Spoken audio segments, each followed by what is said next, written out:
할렐루야. 하나님의 크신 은혜와 사랑이 우리 가운데 충만한 줄 믿습니다. 오늘 우리 미국 독립기념일 연휴 가운데 있지만 그럼에도 불구하고 주님 사랑에 힘입어 이 예배 자리에 오신 우리 성도님들 주님의 이름으로 환영하고 축복합니다. 오늘 말씀의 제목이 대화의 기적인데요. 우리의 입술이 기적으로 채워졌으면 좋겠습니다. 그래서 옆에 있는 분들에게 이렇게 축복하며 한번 인사하면 좋겠는데요. 당신은 하나님의 축복의 통로입니다. 우리 그렇게 옆에 있는 분들과 함께 인사 나눌까요? 당신은 하나님의 축복의 통로입니다. 감사합니다. 오늘도 말씀을 사모하는 저희들을 위해서 우리 하나님께서 영의 양식으로 크신 은혜를 예비하고 계신 줄로 믿습니다. 사랑하는 성도 여러분, 우리는 하루에도 수없이 많은 말을 하며 살아가고 있습니다. 집에서는 가족과 대화하고, 직장에서는 동료와 대화하며, 또 교회에서는 만나는 성도들과 함께 인사를 나눕니다. 그런데 이상하게도 말을 많이 하는데도 우리의 마음이 점점 멀어지는 경우가 참 많이 있습니다. 같은 집에 살면서도 서로의 마음을 모르고, 같은 교회를 다니면서도 서로의 아픔을 모른 채 지나갈 때가 있습니다. 대화는 있지만 마음은 닫혀 있고, 말은 많지만 관계는 깊어지지 않는 이 시대를 우리가 살아가고 있습니다. 바보 삼형제 이야기가 있습니다. 말하면 죽는 침묵의 굴에 이 삼형제가 그 굴에 들어가게 되었습니다. 첫째 형이 이렇게 말했습니다. 야, 너희들 말하면 죽어. 그렇게 말하면서 죽었습니다. 둘째가 말했습니다. 그것 봐, 말하면 죽잖아 하면서 또 죽었습니다.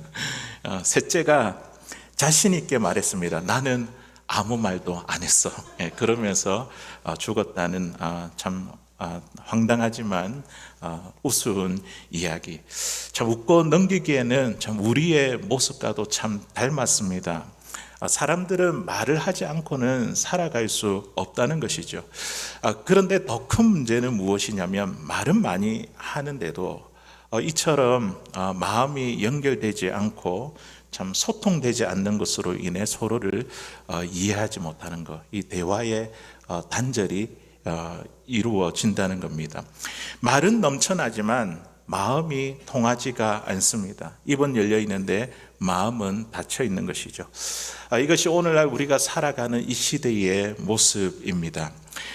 커뮤니케이션을 연구하는 분이 대화를 두 가지로 나누었습니다. 하나는 피상적인 대화, 또 하나는 마음을 나누는 창조적인 대화입니다. 피상적인 대화, 우리가 이 말 뜻만 봐도 뭔지 아시겠지 않습니까? 지식과 정보만 있는 대화의 내용입니다. 하면 이런 이야기죠. 식사는 하셨어요. 우리 만나면 자주 하는 이야기지 않습니까? 식사는 하셨어요. 어디쯤 오셨어요? 날씨가 참 덥네요. 또 우리 성도들 보면서 주일날 다시 뵈어요. 애들은 잘 지내고 있어요. 이런 말들은 꼭 필요한 대화이지요. 그러나 이 대화만으로 서로의 마음은 연결되지 않습니다. 그래서 두 번째, 이 창조적인 대화, 마음을 나누는 대화가 우리에게 필요한데요. 지식과 정보를 넘어서는 대화입니다. 상대방의 얼굴을 보면서 그분의 감정, 그 얼굴, 그 표정에 공감하는 것이죠. 요즘 많이 지쳐 보이는데 무슨 일이 있으셨어요? 그 상황이면 참 마음이 힘들었었겠어요. 말로 다 설명하지 않아도 됩니다. 제가 옆에서 함께 듣고 함께 기도하겠습니다. 이런 이야기만 들어도 우리 성도님들 마음이 어떻게 됩니까? 마음이 참 이렇게 편하고 열리고 참 위로받는 것 같지 않습니까? 이런 말은요, 정보를 묻는 것이 아니라 상대방의 마음을 만지는 말입니다. 상대방의 마음을 이해하려는 대화라는 것이죠. 그런데 오늘 우리는 점점 이러한 대화를 잃어가고 있습니다. 왜 그럴까요? 왜 이런 대화를 하지 못하는 걸까요? 우리도 모르게 마음을 열수록 내 마음을 드러내 보일수록 그 사람과 관계가 깊어지는 것이 아니라 오히려 내가 상처받을 수 있다는 두려움 때문에 내 마음을 닫고 살아갑니다. 혹시나 내 마음을 드러냈다가 나에게 약점이 잡히는 게 아닐까, 나에게 손해가 되는 것이 아닐까. 그래서 슬퍼도 어떻게 합니까? 괜찮은 척하고, 힘들어도 아무렇지 않는 척하며 살아갑니다. 그러나 우리의 마음을, 자신의 마음을 숨기는 것은요, 오히려 상대방 사람들과 관계를 막고 대화의 벽을 더 두껍게 만드는 것입니다. 오늘날 현대인들은 대화를 통해 서로의 마음을 연결하는 다리를 놓는 것이 아니라 자신을 숨기며 벽을 쌓는 사람들이 되어가고 있습니다. 이런 대화의 단절은요, 개인의 문제로만 끝나지 않습니다. 집단과 집단, 그리고 민족과 민족 사이의 갈등, 그래서 전쟁이 일어나기도 하죠. 이것이, 이 대화의 단절이 인류 역사의 비극입니다. 이런 대화의 단절은요, 성경에도 동일하게 나타납니다. 에덴 동산에 죄가 들어온 순간 하나님과 인간과의 대화가 끊어졌습니다. 그 결과 사람과 사람, 인간과 인간 관계도 무너지기 시작했습니다. 아담과 하와의 자녀가 누구입니까? 가인과 아벨이지 않습니까? 그들에게 최초의 살인자가 나오죠. 가인은 아벨을 신뢰하지 못하고 증오하여 살인하는 비극이 일어났습니다. 그리고 창세기 11장에 보면요, 바벨탑 사건이 나오는데 사람들이 흩어짐을 면하기 위해서 막 탑을 쌓아갑니다. 하나님께서 어떻게 하시죠? 그들의 언어를 혼잡하게 하셨습니다. 그 결과 서로의 말을 이해하지 못하게 되었고 관계가 끊어지기 시작했습니다. 결국 사람들은 함께 머물 수 없고, 말이 안 통하니까 머물 수 없고 온 지면으로 흩어지게 되었습니다. 개인과 개인이, 집단과 집단이, 민족과 민족이 서로 이해하지 못하는 상황이 되었습니다. 이처럼 대화의 단절은요, 죄가 남긴 가장 깊은 상처입니다. 그런데 오늘 우리가 함께 읽었던 이 말씀을 보십시오. 오늘 본문은요, 인류 역사 가운데 가장 놀라운 사건을 우리에게 보여주고 있습니다. 끊어졌던 대화가 다시 열리는 순간입니다. 오순절 날에 예루살렘에는 여러 나라에 온 사람들이 모였습니다. 그들은 흩어진 경건한 유대인들이었죠. 이들은요, 서로 다른 언어, 다른 문화, 다른 배경을 가진 사람이 오순절이라는 이 명절을 지키기 위해서 한자리에 모였습니다. 그런데 이 자리에서 놀라운 일이 일어났습니다. 성령님이 임하자 사람들이 자기 나라의 말로 복음을 듣게 된 것입니다. 오늘 본문 8절에 있는 말씀 우리 같이 한번 읽어보도록 하겠습니다. 우리 8절입니다. 시작. 우리가 우리 각 사람이 난곳 방언으로 듣게 되는 것이 어찌 됨이냐. 아멘. 우리가 지금 이 지역에서 왔는데 여기서 듣는 말이 지금 이 갈릴리 사람들이 하고 있는 것입니다. 이 말을 하는 것, 우리가 사용하는 언어를 말하고 듣게 되는 것, 이것이 어찌 됨이냐. 이것은 말하는 사람과 듣는 사람 모두에게 일어난 기적이었습니다. 한 번도 배우지 않은 이 언어로 말하게 되었고 자기 언어로 복음을 듣게 되었습니다. 이것은 단순한 언어의 기적이 아닙니다. 서로 이해되지 않았던 사람들이 이해하기 시작한 사건입니다. 말이 열리고 마음이 열리는 사건이 동시에 일어났습니다. 이것이 바로 대화의 기적입니다. 그리고 본문은 이어서 이렇게 전합니다. 9절에서 11절까지 있는 말씀을 보니까 그들이 어디서 왔는지 이렇게 상세하게 구체적으로 이 지명에 대한 목록이 나옵니다. 그 가운데 제가 9절만 읽어드리겠습니다. 우리는 바데인과 메데인과 엘람인과 또 메소포타미아, 유대와 갑바도기아, 본도와 아시아 쭉 하면서 15개의 이 지역과 지명과 민족들의 이름이 이렇게 올라옵니다. 이것은 단순한 지명 목록이 아니라 당시 세계의 모든 민족과 언어권이 한 자리에 지금 모여 있다는 것을 우리에게 보여주고 있습니다. 그런데 성령 하나님이 임하시자 그 모든 장벽이 무너지기 시작했습니다. 각 지역에서 올라온 사람들은요, 자기가 태어난 곳의 언어로, 다른 언어로 분명히 듣게 되었습니다. 바벨탑 사건 이후 흩어졌던 이 인간의 언어가 오순절의 사건을 통해 다시 연결되기 시작했습니다. 성령 하나님은요, 막힌 관계를 여시는 분이십니다.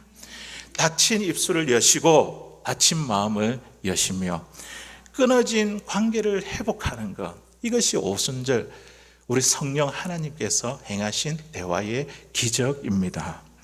그렇다면 우리는 여기서 한 가지 중요한 질문이 있습니다. 왜 성령 하나님께서 이 대화의 기적을 일으키셨는가?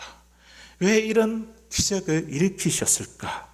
단순히 사람들이 말을 통하고 마음이 통하게 하기 위해서, 사람들과의 끊어진 관계를 그냥 회복시키기 위해서 이런 기적을 주셨을까? 그보다 더 중요한 목표가 있습니다. 오늘 본문 11절은 더 중요한, 더 분명한 그 목표를 이렇게 이야기하는 대로 우리 같이 한번 읽어보도록 하겠습니다. 시작. 그레데인가 우리가 다 우리의 각 언어로 하나님의 큰 일을 말함을 듣는도다. 아멘. 오순절날 성령께서 임하여 대화의 기적을 일으키신 그 목적이 여기 분명히 기록되어 있죠. 단순히 말을 통하게 하고 마음을 통하게 하기 위함이 아니라 뭐라고요? 우리의 각 언어로 하나님의 큰 일을 말함을 듣는도다. 하나님의 큰 일을 말하고 듣게 하기 위해서 오순절날 성령께서 임하셔서 이 대화의 기적을 보여주셨습니다.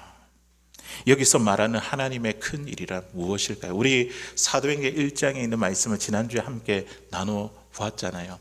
예수님의 꿈과 이 제자들의 꿈이 달랐잖아요. 제자들은 이 땅에 있는 정치적인 이스라엘의 회복을 꿈꾸고 있고, 우리 예수님은 어떤 꿈을 꾸고 있습니까? 하나님 나라의 꿈을 꾸고 있습니다. 하나님 나라의 큰 일, 그것을 위해서 제자들에게 땅끝까지 이르러 부활의 증인이 되라고 그들에게 사명을 주셨잖아요. 하나님 나라의 일을 말하는 거예요. 하나님 나라의 꿈. 여기서 하나님의 나라의 큰 일이라는 것은 죄인을 구원하시고 십자가로 우리를 살리시며 예수 그리스도를 통해 하나님 나라를 이루어 가시는 구원의 역사를 말하는 것입니다. 성령 충만함을 받은 사람들은요, 자기 감정을 말하지 않았고 자기 경험을 자랑하지 않았습니다. 우리가 영적으로 신령한 경험을 하면 어떻게 합니까?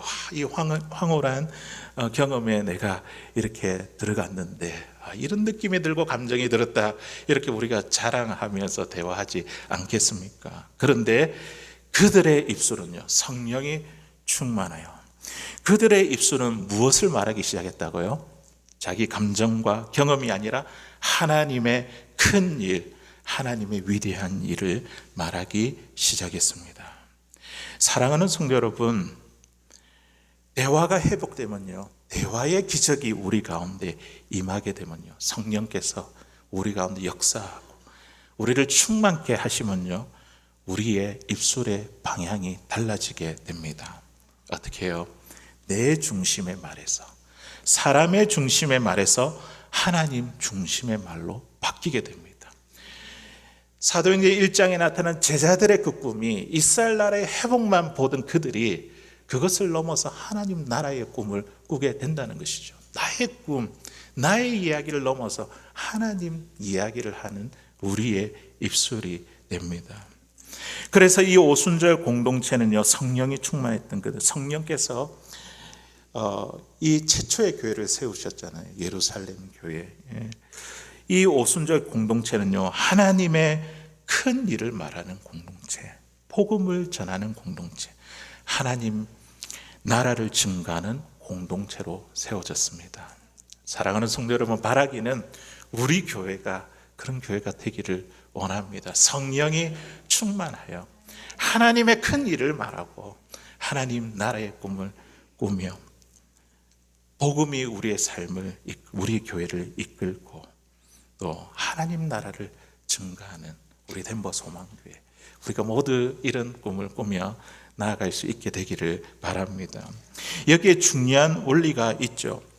이런 대화의 기적, 대화의 회복은요, 관계 회복에서 끝나지 않고 반드시 사명으로 이어집니다.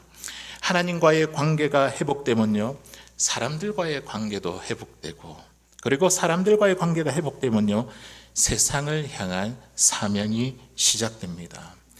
사명을 가진 사람들의 이 입술은요, 자연스럽게 어떤 말을 하게 되죠? 하나님에 대한 이야기를 하게 됩니다. 복음을 말하게 되고 은혜를 말하게 됩니다. 이것이 오순절 날에 임하셨던 성령께서 일으키신 대화의 기적의 목적입니다. 그렇다면 이 놀라운 대화의 기적, 이것은 어떻게 가능했을까요? 예수님께서 제 아들에게 너희는 예루살렘을 떠나지 말고 약속한 그분을 기다리라고 이렇게 예수님 말씀하셨잖아요. 그들이 1장에 보니까 120명이라고 그 숫자가 이렇게 기록되어 있습니다. 다락방에 모여서 예수님이 약속하신 것을 기다리고 있죠. 기다리고 있으면서 그들이 무엇을 했을까요? 다른 나라의 언어를 말하기 위해서 어떻게 해요? 거기서 언어 훈련을 하고 문화 훈련을 하고 그렇게 했던 것이 아닙니다. 모여서 그들은 성령을 기다리며 마음을 모아서 함께 기도했죠. 사람의 노력과 교육과 이 훈련으로 이 언어의 대화의 기적이 가능했던 것이 아니라 오늘 본문 4절에 있는 말씀에 보면요, 대화의 기적의 권한을 다음과 같이 밝히고 있습니다. 우리 본문 4절에 있는 말씀 우리 같이 읽어보겠습니다. 시작. 그들이 다 성령의 충만함을 받고 성령이 말하게 하심을 따라 다른 언어들로 말하기를 시작하니라. 아멘. 이 놀라운 대화의 기적 어떻게 시작되었다고요? 성령의 충만함으로 시작되었습니다. 기적의 시작은 성령 충만이었습니다. 성령 충만이란 하나님께서 사람을 완전히 붙드시는 상태입니다. 내 생각이 아니라 하나님의 생각이 흐르고 내 감정이 아니라 하나님의 뜻이 움직이는 상태입니다. 그래서 초대교회 성도들은 다 달랐지만 성격도 다르고 또 그들의 배경도 다르고 출신도 다르고 다 달랐지만 성령께서 그들을 하나로 묶어 주셨습니다. 사람은요, 사람을 하나 되게 할 수 없습니다. 환경도 제도도 교육도 결국 한계를 가지고 있습니다. 그러나 성령님이 임하시면요, 우리에게 전혀 다른 일이 일어납니다. 흩어졌던 마음이 하나가 되고요, 닫힌 입술이 열리고 끊어진 관계가 회복됩니다. 그리고 그 하나됨은 사명을 위한 하나됨이요, 복음을 위한 하나됨, 하나님 나라를 위한 하나됨이 됩니다. 우리 예수님이 이렇게 말씀하셨지 않습니까? 사도행전 1장 8절에 오직 너희에게 성령이 임하면 너희가 권능을 받고 예루살렘과 유대와 온 유대와 또 사마리아와 땅끝까지 이르러 내 증인이 되리라. 우리 예수님은요, 우리에게 사명만 주시는 분이 아닙니다. 나는 모르겠으니 너희가 알아서 다 해라, 그렇게 우리를 밀어붙이듯이 보내지 아니하셨습니다. 뭐라고요? 오직 성령이 너에게 임하면 너희가 권능을 받고, 그 사명을 이룰 수 있도록 우리에게 성령님을 보내어 주셨습니다. 성령님은 우리가 하나님의 일을 감당할 수 있도록 권세와 능력을 주시는 분이십니다. 그러므로 우리가 땅끝까지 이르러 주님의 증인으로 살아간다는, 주님 너무 부담스럽습니다, 나는 이거 못하겠습니다, 하나님 나라의 꿈 나는 못 이루겠습니다, 이게 아니라, 내가 하는 것이 아니라 성령이 우리 가운데 임하시면 그 권세와 능력으로 주님의 증인으로 땅끝까지 하나님 나라의 꿈을 꾸고 이루며 살아갈 수 있다는 것이죠. 그 성령님은 오늘 동일하게 우리 가운데 역사하십니다. 우리의 닫힌 마음을 여시고 끊어진 관계를 회복시키시며 우리로 하여금 하나님 나라의 큰 일을 말하게 하실 것입니다. 이것이 바로 오늘도 계속되는 오순절의 기적입니다. 그리스도의 그 십자가의 사건은 되풀이 될 수 없는 단 한 번의 역사적인 사건입니다. 예수님의 부활도 마찬가지죠. 다시 반복되지 아니하는 단 한 번의 사건입니다. 그러나 부활의 감격과 능력은요, 지금도 우리의 삶 속에 적용될 수 있습니다. 예수님은 죽음 가운데 부활하셔서 지금도 우리 가운데 살아계셔서 역사하고 계십니다. 마찬가지로 오순절 성령 강림의 역사도요, 단 한 번에 일어난 역사적인 사건이지만 그 능력은요, 오늘 우리들에게 동일하게 적용이 됩니다. 만일 우리가 마가의 다락방에 모인 제자들처럼 한 마음으로 주님 앞에 서서 우리 안에 있는 미움과 다툼과 이기심을 내려놓고 하나님의 나라를 우리가 구한다면 오늘도 오순절의 기적이 우리 가운데 재현될 수 있습니다. 그때 우리는 막힌 대화가 열리게 되고 다친 마음이 풀리게 되며 끊어진 관계가 회복될 것입니다. 그리고 무엇보다 중요한 것은 우리의 입술이 변화되게 될 것입니다. 어떻게 해요? 하나님의 일을 말하는 사람이 될 것입니다. 더 이상 세상의 소문이 아니라 하나님의 큰 일을 말하는 자가 될 것입니다. 같이 하나님 나라의 꿈을 꾸고 우리 함께 가자, 그렇게 이야기하겠죠. 이것이 바로 오늘도 계속되는 오순절의 기적입니다. 한 선교사 부부의 이야기가 있습니다. 이 선교사 부부가 선교지에서 사역을 하다가 좌절과 실패를 맛보았습니다. 그들은 이제 선교를 포기하고 절망감 속에 미국으로 돌아오게 되었습니다. 한 상담가가 이들과 대화하면서 이들이 선교지에 가서 선교 실패의 원인을 이렇게 함께 분석하고 있었습니다. 여러 가지 질문을 던지면서 이 상담가를 살펴보니까 이 선교사 부부는 모든 면에서 선교사로서 완벽한 조건을 가지고 있었습니다. 그런데 왜 실패했을까? 여러 가지 많은 질문을 던진 후에 마지막으로 이런 질문을 했습니다. 그런데 두 분의 관계는 어떠합니까? 두 분은 참으로 사랑합니까?